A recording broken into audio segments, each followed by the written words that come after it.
All right, welcome back to Talking Ball with Pat Leonard. Special guest today, two-time Super Bowl champion, former Giants captain, Jonathan Casillas in the house. This episode brought to you, as always, by MyBookie Sportsbook.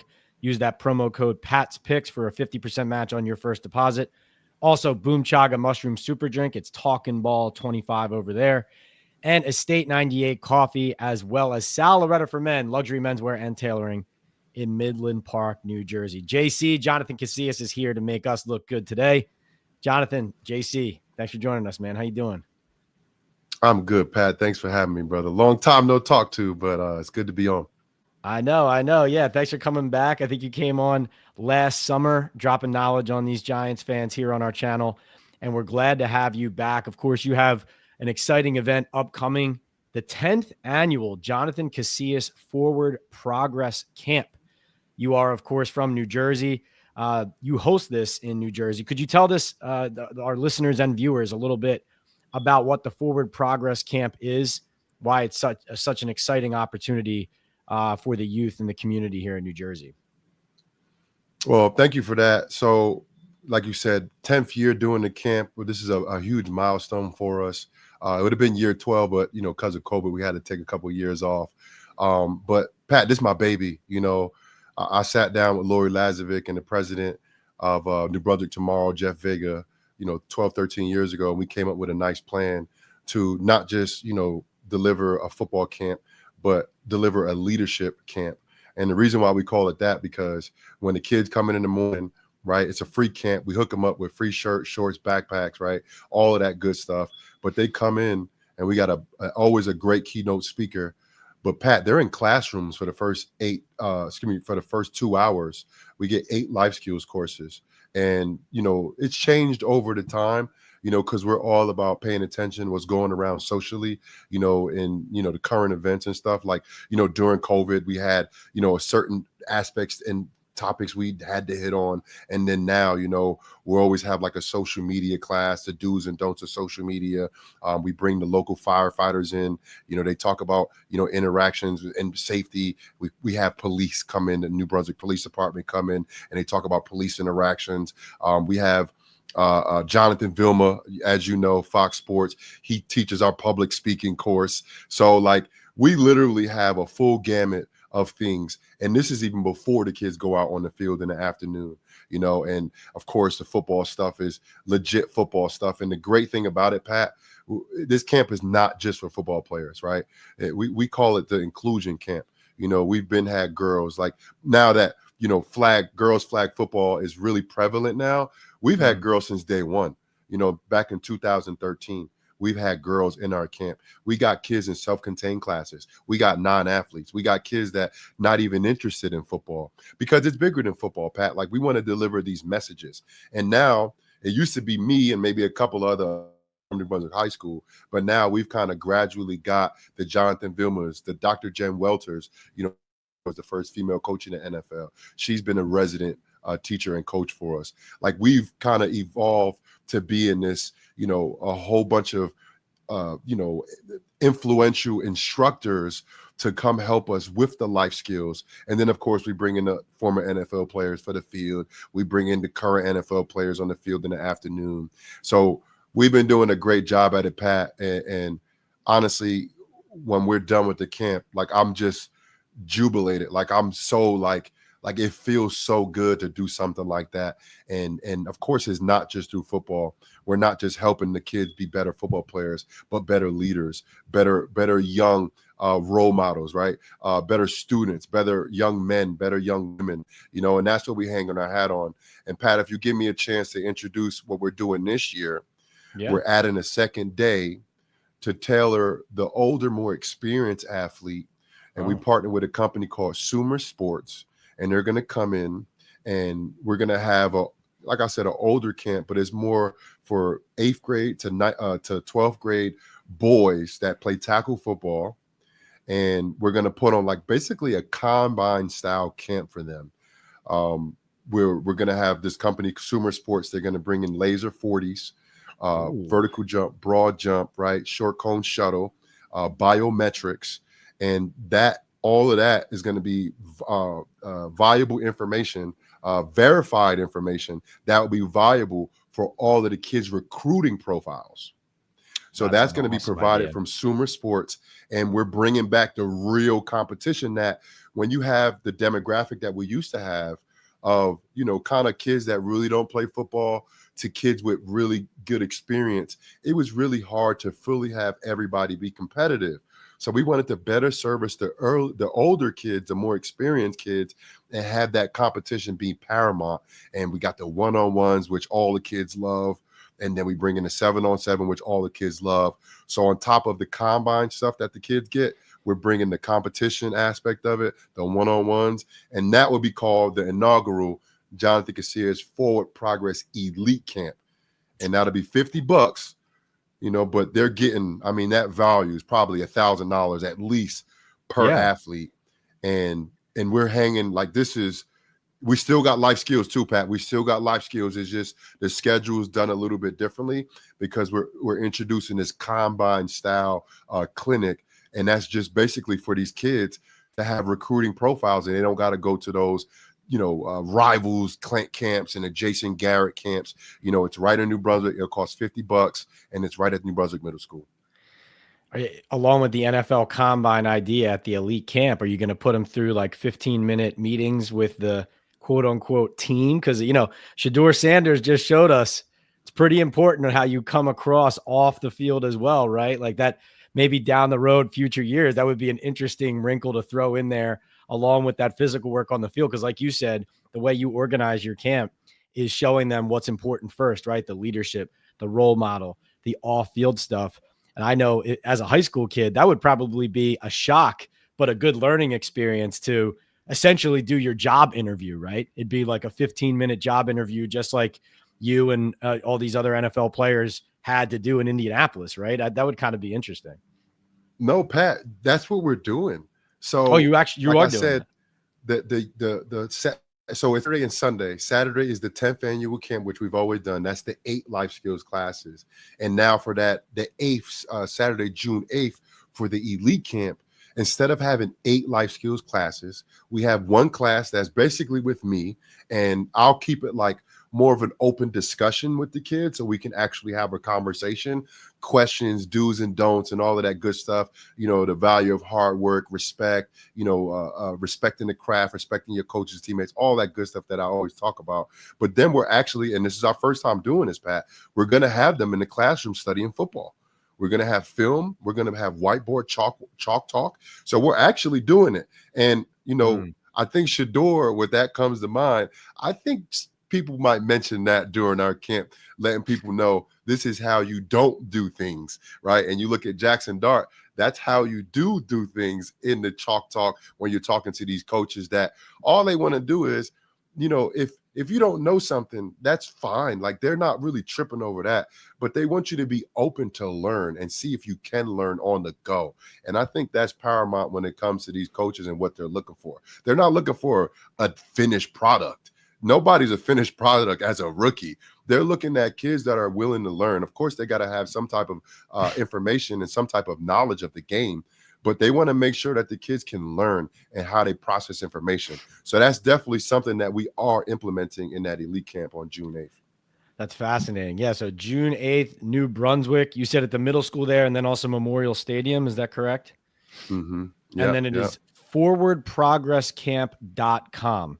Go check that out now, everybody. Get signed up. Obviously, as JC just laid out, you're getting an enormous value at this camp that you really wouldn't even be able to find anywhere else, let alone pay the appropriate price for. So forwardprogresscamp.com, the 10th annual Jonathan Casillas Forward Progress Camp.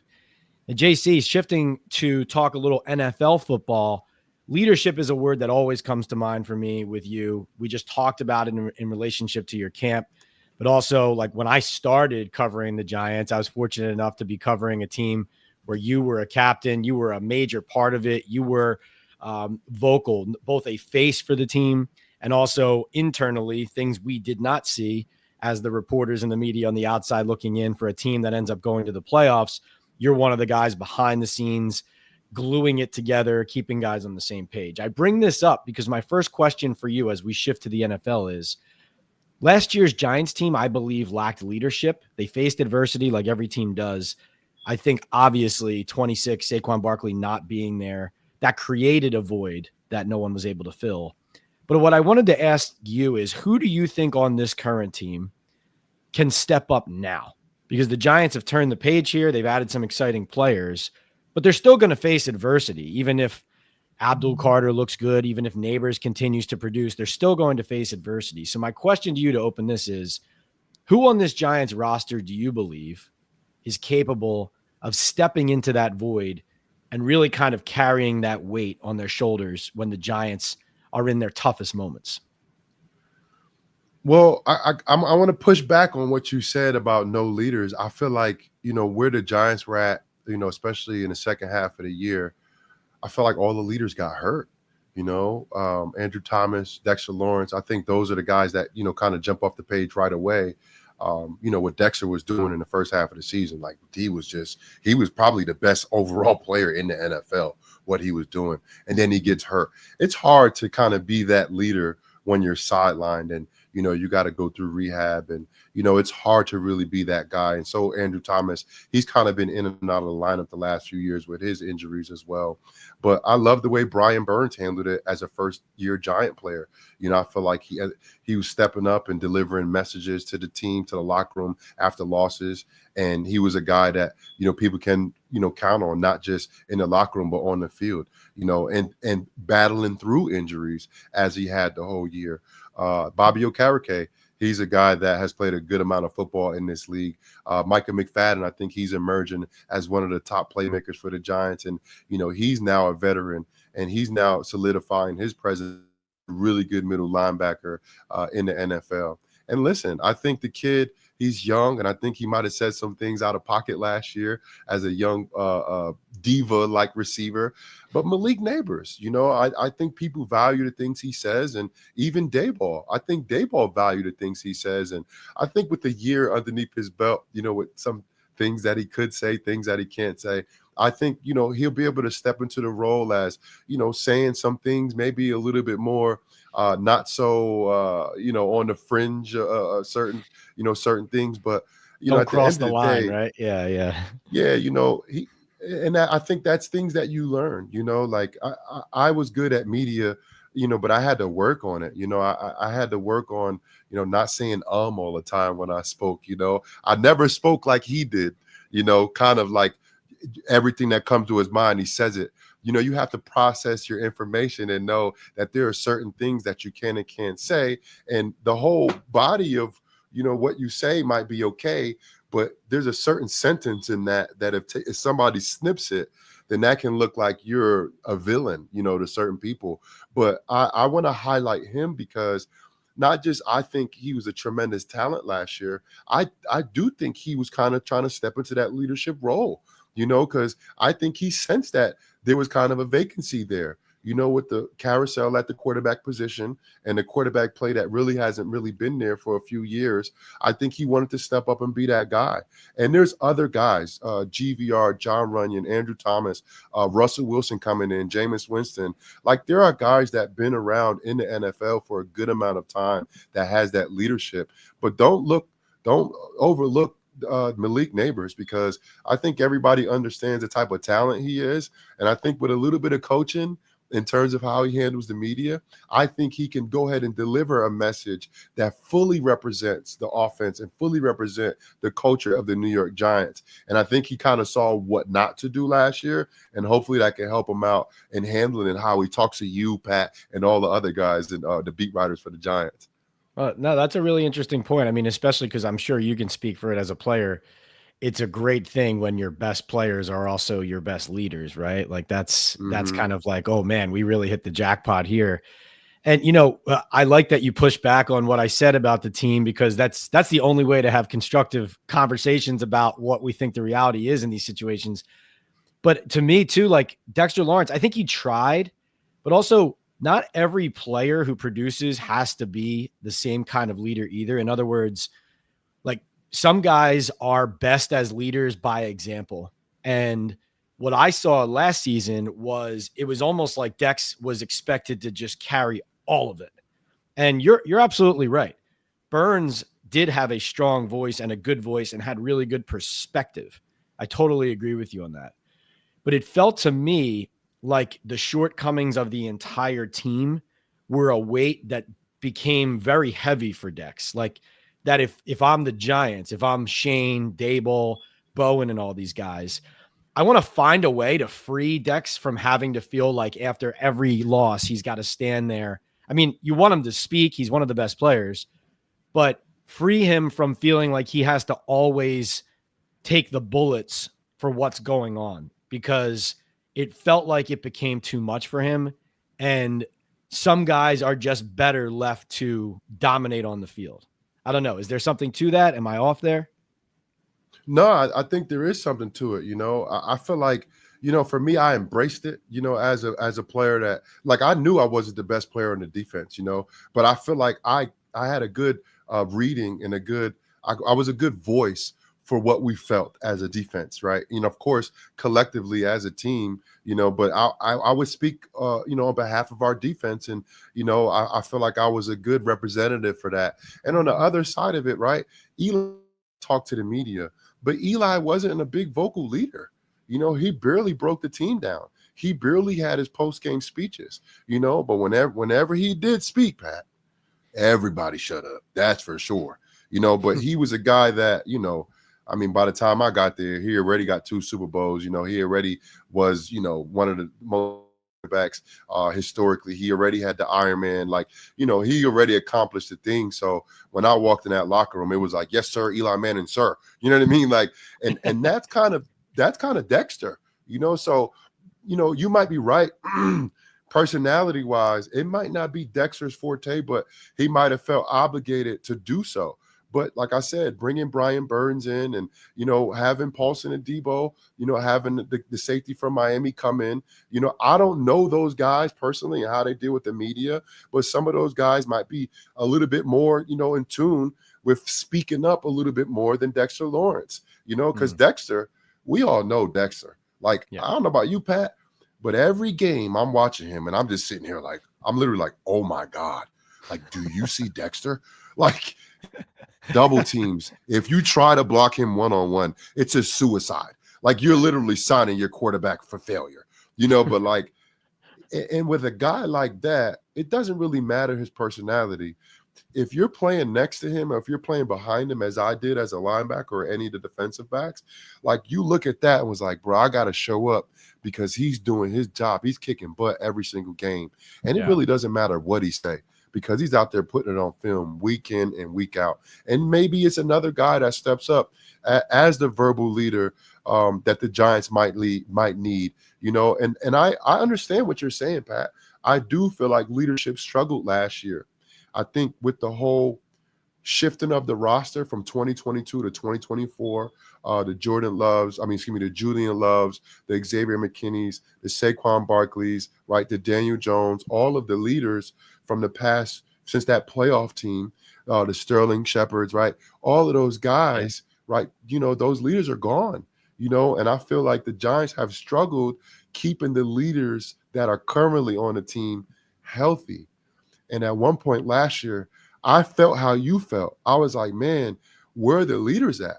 You got Burns, a new guy coming in, being a guy. You got GVR, a new guy coming in, being a guy. And where are the leaders? They're either gone or they're injured.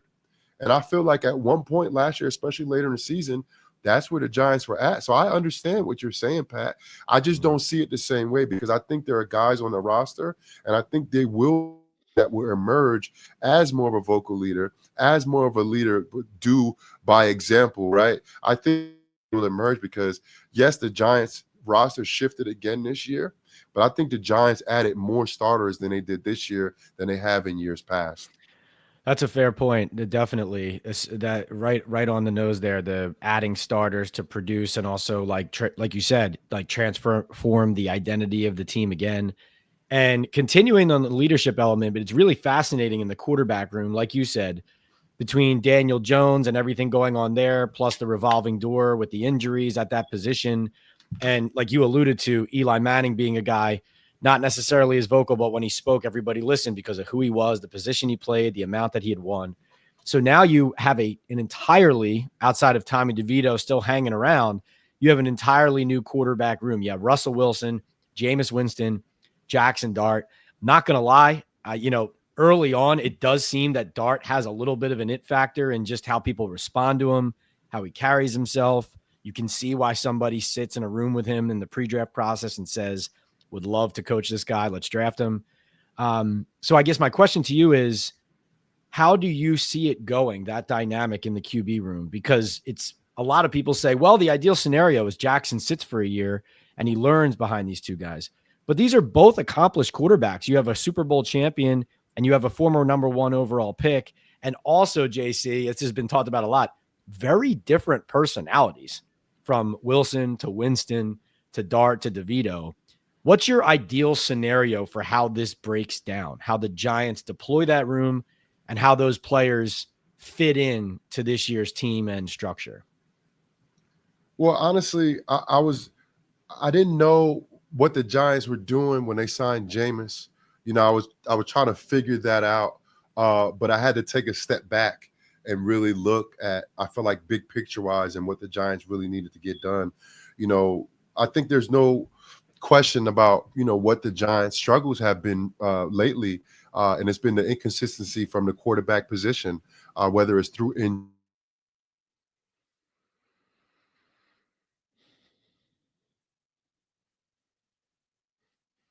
you got to have stability at the quarterback position, Pat.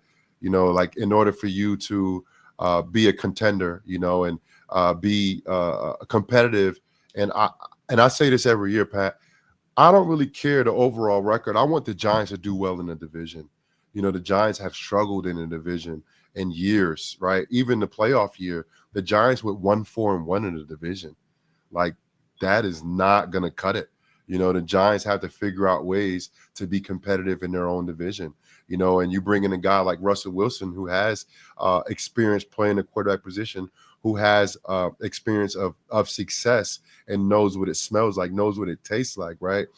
He has his own ball. He has his own throw named after him, right? The moon ball, and with this roster, and I don't know if it was first interview, Pat, but one of the first times I heard him speak, in terms of him being a Giant and what the opportunities that are there that present themselves, he named all the guys. He named Nabers, he named Slayton. But you know what, a guy that surprised me that he named? He said Jalen Hyatt. He was like, oh, Jalen Hyatt, we want to see, we're going to get him rolling. And that, for me, that opened my eyes, because I know for now 2 years now, we were sitting trying to figure out, when is Jalen Hyatt is going to come on the scene? When is he going to emerge as even an option, right? Not even a threat, as an option.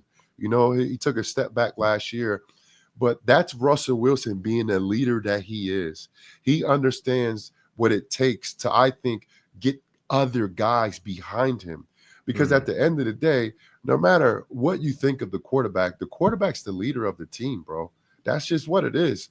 That's what the NFL has evolved to, and you got two guys at that position now that if one guy goes down, you got another guy to come in that has led teams. And however you want to call Jameis, if you like him, if you love him or hate him, he's going to throw that football. He's going to throw the ball down the field. So for me, I feel like what the Giants have suffered with was the ability to have explosive plays on offense. These two quarterbacks have a knack for getting explosive plays on offense. So I would love to see these two quarterbacks, right, battle it out, right? I do not want Jackson Dart playing this year. Nothing against him, but I just feel like it's a lot of pressure to ask a young quarterback, right? How old is Jackson Dart? 22 or is he 23? I was going to say 23 off the top of my head. Let me double check it. Let's see. And I'm not calling him a child, but comparatively, he's 22. NFL, you're right. 22. Comparatively in the NFL, you notice he's a child. And I'm not talking about him as a little boy immature. I'm not talking about none of that. I'm talking about the experience to play in the NFL. When you play other positions, basically any other position in the NFL, and you're required to play right away, no one's expecting you to be a leader. But playing the quarterback position, they expect you to lead. You literally have to get guys in and out the huddle. Like, you have to say you're in constant communication with the head coach or offensive coordinator. Like, you're literally the leader. And when you come into a team like this, all pro Andrew Thomas, right? You got the offensive line all has adequate experience. Slayton's been on the team for 7 years now. Bellinger's been around a long time. Like, you have guys that got families, that got businesses, right? Like, they're not going to come in and just listen to a young kid that doesn't know what he's talking about. And I'm sorry, Pat, as you're a rookie, you don't know what you're talking about. You need to learn. You need to learn. There's mistakes that will be made.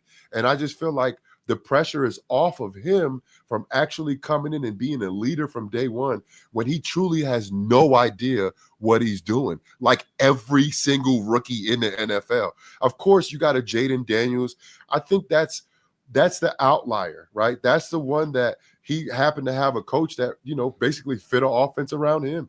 And they use his skill set that he's been doing for the past 5 years, and they use it in the NFL.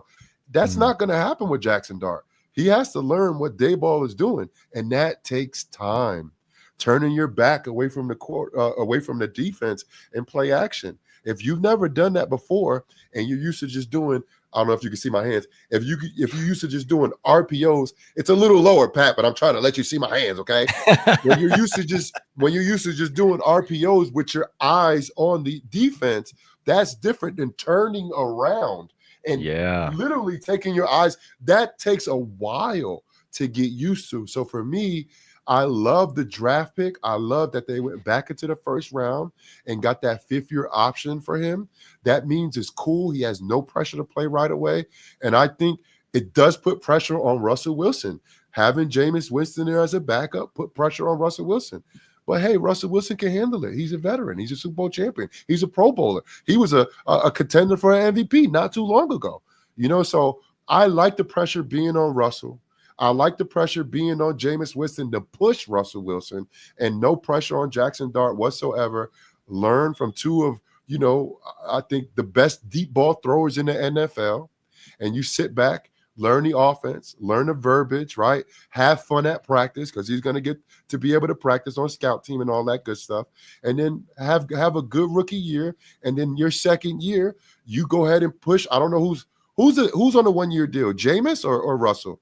Russell's on the 1-year Jameis deal. is 2? Yeah, right. Exactly, so Jameis is 2, right? So if Russell's not re-signed and Jameis comes back, now Jackson as a second-year player, you go ahead and try to beat Jameis Winston out for the starting job. That would be my ideal situation on how it goes for the quarterback room. Yeah, no, I like that. I think that's a fascinating dynamic because, like you said, that is the ideal scenario.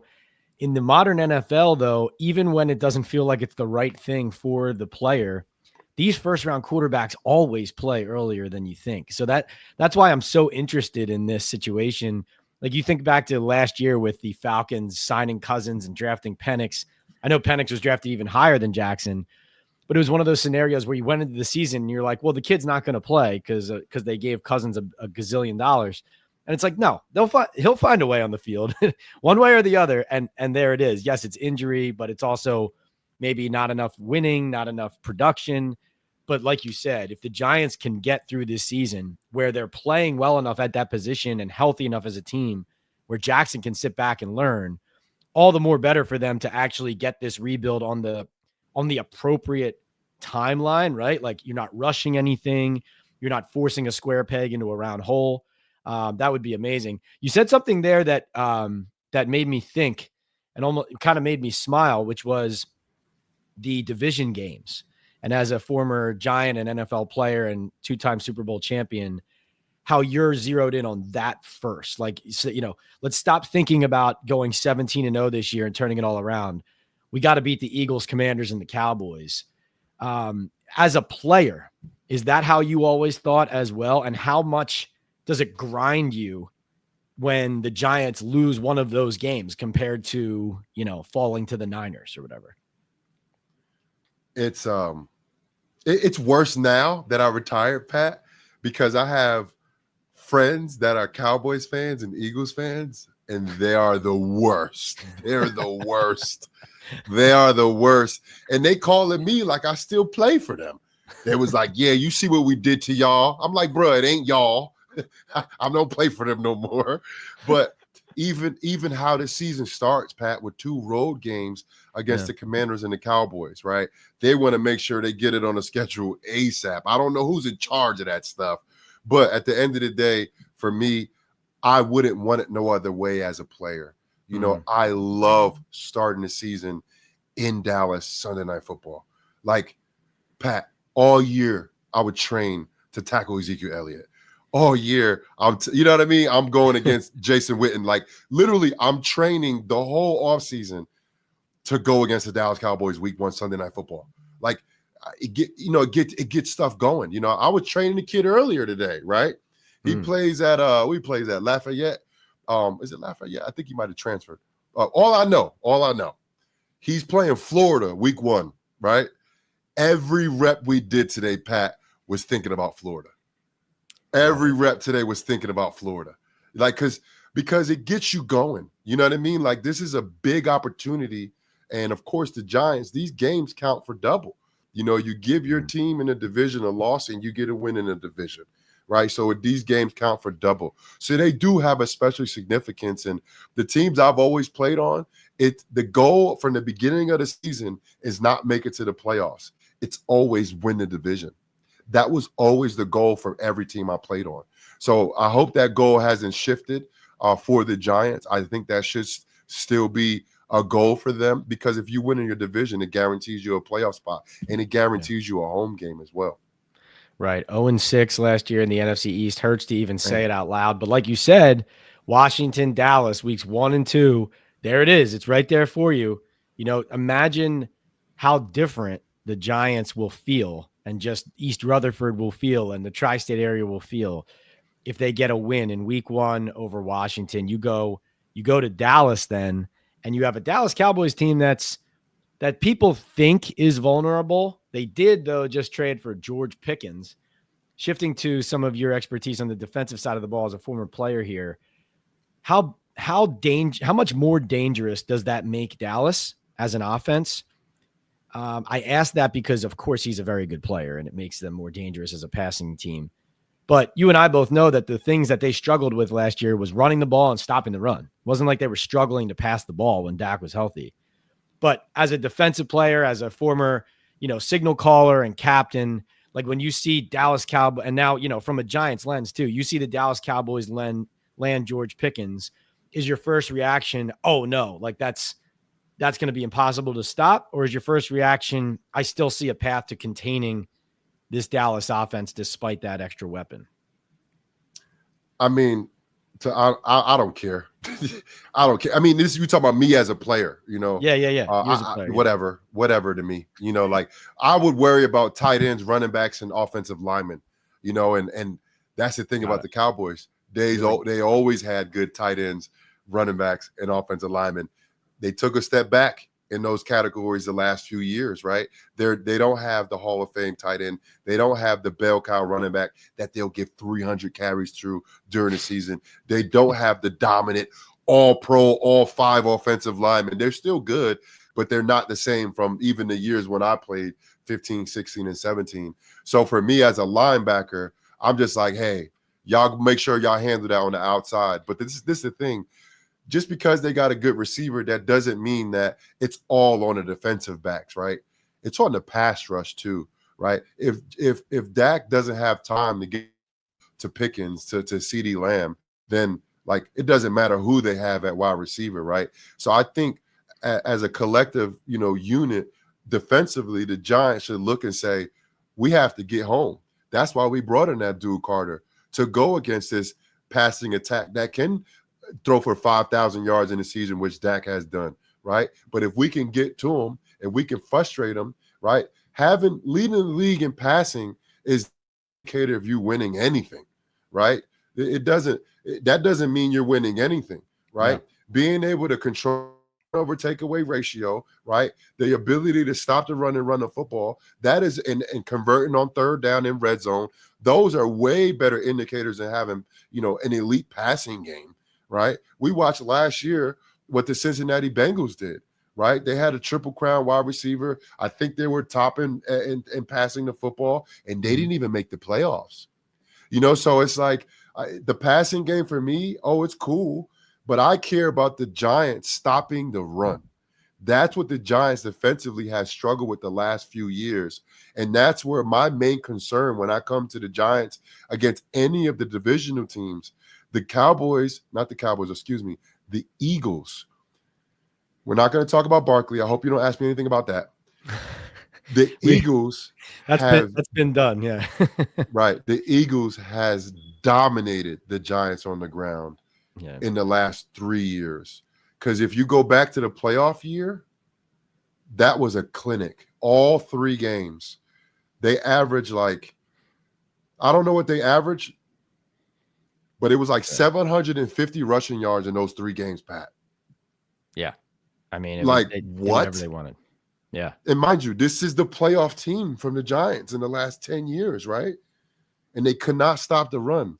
So my thing is, forget the passing yards, forget the wide receiving targets. Can we stop the run? Can we make them a passing team? Can we make Dak drop back 55 times because you cannot run the ball in his front? That's what I really want to see for the Giants to take a step forward and becoming a dominant defense. Sorry, I don't want to talk about the Cowboys, Pat. I'd rather talk about the Giants. No, that's a great breakdown. And, of course, one key element of unleashing the pass rush is it starts with the Giants offense has to score more points, right? Because then in the third and fourth quarter, the other team has to throw the ball on you again. Like you said, if you can stop the run on defense, but also you get 20, 24, 28 points from your offense, now you're up a touchdown or you're up 10. And now Dak or Hurts or Daniels or whoever has to drop back. And now the Giants, who believe they now have a strength in their pass rush, adding Carter especially, now you can unleash and pin those ears back. So it takes both sides of the ball. But you mentioned the pass rush. And that brings me to I've been excited to ask you about Abdul Carter because, of course, getting him at 3 feels like a coup in the sense that there were so many teams and evaluators that I talked to and others did as well, who there were exciting players in this draft, but he was a lot of people's top consensus number 1 position player on the board in this draft from a standpoint of not only what he is, but also what he's projecting to be. My question to you, JC, is where do you play him in this defense? Because if you say he's an edge with his hand in the ground, rushing the passer opposite Brian Burns or opposite Kayvon Thibodeau, that takes one of those other 2 players off the field. Conversely, if you put him at off-ball linebacker, which he has experience with going back to his first couple years at Penn State, you're taking either an Okereke or a McFadden off the field. And now, are you fully unleashing the best of what Abdul Carter can be if he's not on the line of scrimmage? Does that augment your team? Are you flipping back and forth, down to down? And does Shane Bowen have to get ultra creative? I think this is along with, like you mentioned earlier, Jalen Hyatt and what he could be with quarterbacks throwing the ball downfield. That's one thing I'm watching this spring. But I think the top thing I'm paying attention to is Abdul Carter's usage and the plan and how that affects the rest of the defense. So that's a long-winded way of asking you, how would you deploy him and how would you play him? And what do you think about how that would impact some of these other players who would be off the field? Well, see, this is the thing about rookies, right? When you come in, you expect rookies to make mistakes, right?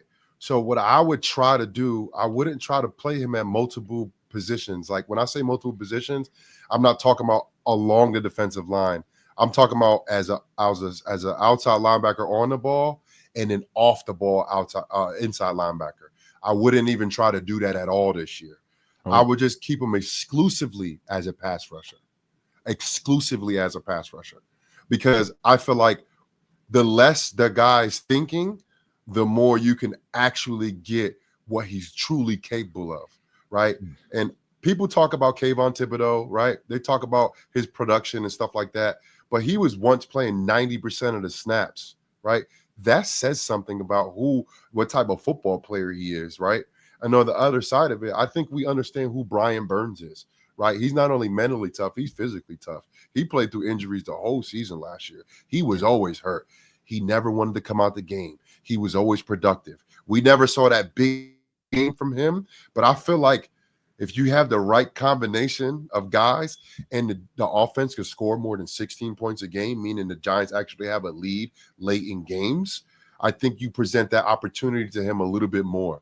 But I wouldn't say Abdul Carter off the ball and on the ball. I would exclusively keep him as a pass rusher. Now, the question is, where is he going to be along that line? That's where I would get creative with Shane Bowen. I would keep my Kayvon Thibodeau there. I would keep my Brian Burns there. But where is number 51? Did he not 56, not number 11, 51. For now. Yeah, no, he His says number he 51. says it's semi-permanent or it's likely permanent. So we'll call him 51 for now. Yeah. I mean, he got to be able to make it more famous than Diassi, but it is what it is. But as an offense, you gotta recognize your threats, right? I think he can be a guy that comes in for passing situations. And you know how this league is. A lot of teams are like 60% pass. You know what I'm saying? So like if he's playing the majority of those snaps, he percent play snaps. Like that I'll take that as a rookie. But what I'm looking for him is his production to be high. Because we all understand that rookies make mistakes. That's why I don't want to give him too much. Just make sure that when those passing situations come, he's not thinking and he's out there with his ears pinned back and just going. And I think you'll be able to get the most value out of him that way. Kayvon Thibodeau, this is his second year under this defense. Shane Bowen just got there last year. I think the Giants took a step back defensively, collectively as a unit at the season's end. But remember how the season started. The Giants were leading the league in sacks the first 8-9 weeks of the year. Yeah. So I would like them to be more of a physical presence to stop the run. But when it comes to passing situations, this is where I expect Abdul Carter to really shine. And honestly, if he doesn't play on run situations, I'm okay with that. But I expect the productivity for him to be really high. And on some real stuff, the Giants don't have him no more. But Ojulari, if he wasn't hurt, he was very productive, especially his first 2 seasons in the league. Yeah. He was a very high production guy. He would have 10 snaps, like that's the type of stuff I'm talking about with Abdul Carter. That type of effect. 20 snaps, 13 pressure. You know what I mean? I might be gassing a little bit, but those type of numbers, because you don't want your rookie to feel overwhelmed. He's really good at certain things, but he's really great at rushing the passer. So let him do that. So just not to put words in your mouth, but let's just hypothetically in week 1 against Washington, when the Giants are in nickel against passing downs against Jaden Daniels in Washington, sounds like what you're saying is you don't see it as pulling Kayvon or Burns off the field for Carter in a 3-man rotation as much as just get him on the field with them and Dex in passing situations and unleash him that way. And you're moving those guys as pieces along the line. So maybe sometimes Golston is on the field next to Dex inside with Burns and Thibodeau outside. Maybe there is a down somewhere where you pull Kayvon off once on 1 3rd down and you throw Abdul there. But in large part, you're saying channel where you're teaching him, let him focus on rushing the passer and use him as not situational, but as a fresh specialist to go get the quarterback base. Is that I love how you phrase that. I love how you phrase that. You got to think about how the Giants, culturally over the decades, what they've been defensively, right? The Giants never had one premier pass rusher. You had a group of elite pass rushers, right? JPP, O.C. Amanura, Justin Tuck, Michael Strahan, those guys were all on the field. You know what I mean? One of them got to come off to give one of the guys a rest, right? But I love the thought process of having multiple guys, and maybe you can't get them all on at the same time. But what you don't want guys playing 90% of the snaps, and when it comes to passing situations, they're depleted. You want guys fresh, rushing the passer like it's the first quarter. And when you have multiple guys like that, that presents that opportunity for you. Making me smarter here, JC. He is Jonathan Casillas, everybody, and it is the Jonathan Casillas Forward Progress Camp, 10th annual camp, Saturday, 8 a.m. to 5 p.m., June 8th, New Brunswick, New Jersey, Memorial Stadium. And then also, as he told us earlier, this is exciting. So it's June 9th, the next day, correct? So wait, Saturday, June 7th is the 10th annual. And then okay. June 8th, that is the inaugural Jonathan Casillas Forward Progress Elite Camp. Got it. All right. Yeah, I got to get my calendar straight. I got to call up Google and see why they screwed me up there. No, I'm just kidding. Forwardprogresscamp.com is the website. And yeah, JC, can you describe again what this inaugural elite camp is on the 8th? So it's the 7th is the 10th annual Forward Progress Camp, 8 to 5 p.m. And then the 8th is this inaugural first version of the elite camp. But can you share one more time what that is? Because that really is a fascinating new wrinkle you're adding to this awesome experience. So the elite camp is basically for the experienced football player. You know, the kids that come in and they get the same thing: free shirt, free shorts, free backpack. You know, and I say free, like, you know, that comes with the cost of the camp itself. But what we've done this year, we've partnered with a company called Sumer Sports, and they've been working in the NFL, they've been working in college. And what they're going to do for each individual kid, they're going to create a recruiting profile for them. And what they're offering for each player at the camp is the laser time 40, verified, you know, information, biometrics, vertical jump, broad jump, and short cone shuttle. So those are basically combine drills, combine numbers that the kids can use, verified numbers that the kids can use for their recruiting profile. And they're actually going to give 6 months free to the kids to have those profiles online to use for whatever the kids wanted to use it for. We're also going to still do the classroom sessions. One will be with me. And like Pat said, we're actually going to have the first Chalk Talk classroom football sessions. And then in the afternoon, when all of the combine stuff is done, we're going to go outside and do football drills, 1-on-1s and 7-on-7. And I'm excited about it because I've been to a lot of clinics. I've been to a lot of football camps. No one is doing what we're doing. No one is offering what we're offering. No one is doing the life skill sessions. No one's doing the chalk talk like we're actually doing this year. And then, of course, at the end, you get your real football, your real 7-on-7, your real 1-on-1 stuff that goes viral all over the place. We're going to have that featured as well. Awesome, JC. He is Jonathan Casillas, always has been a leader, continuing it post-career as well. Of course, two-time Super Bowl champion, former Giants captain. Thanks so much for being here on Talking Ball, which is brought to you all by MyBookie, Boom Chaga Mushroom Super Drink, Estate 98 Coffee, and Sal Loretta for Men. JC, thank you. Thank you, Pat.